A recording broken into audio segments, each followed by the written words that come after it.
Bonjour à tous, je vous retrouve aujourd'hui pour une nouvelle recette. Donc là ça va être pour préparer des poulets panés. Donc c'est une recette très simple et facile à réaliser. Pour cela vous allez avoir besoin donc de 2 filets de blanc de poulet que j'ai coupé donc de cette manière là, en longueur, en julienne.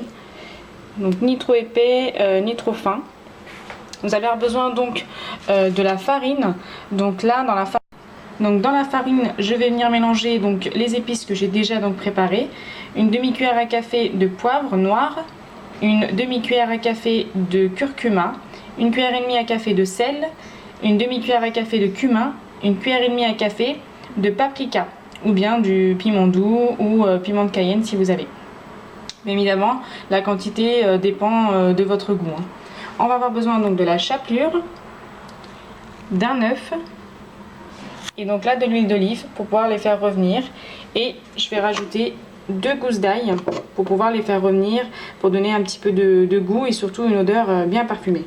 Donc dans un premier temps, je vais venir donc mélanger les épices à la farine et donc battre l'œuf.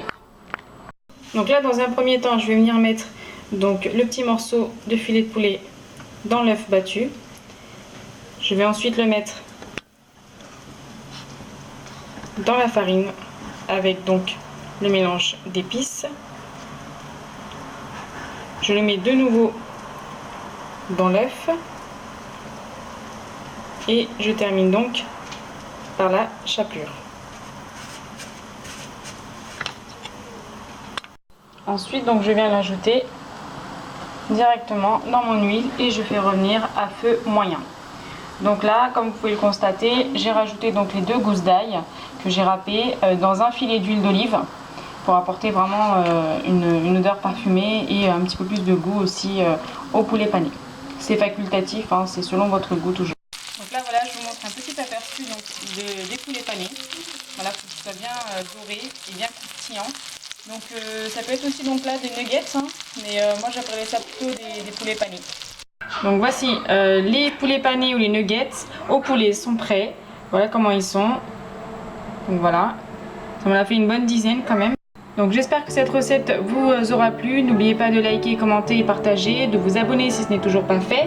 Dites-moi ce que vous en pensez, si vous avez déjà essayé cette recette ou pas, avec l'ail. Comme je l'ai dit, c'est facultatif, donc c'est selon votre goût. C'est ça que vous voyez en fait, c'est les petits morceaux un peu qui ont noirci. C'est l'ail, mais en tout cas voilà, c'est pas du tout gênant une fois que c'est dans la bouche. Au contraire. Et donc voilà, j'accompagne avec quelques sauces, samouraï, ketchup et mayonnaise. Je vous dis à très bientôt pour une nouvelle recette.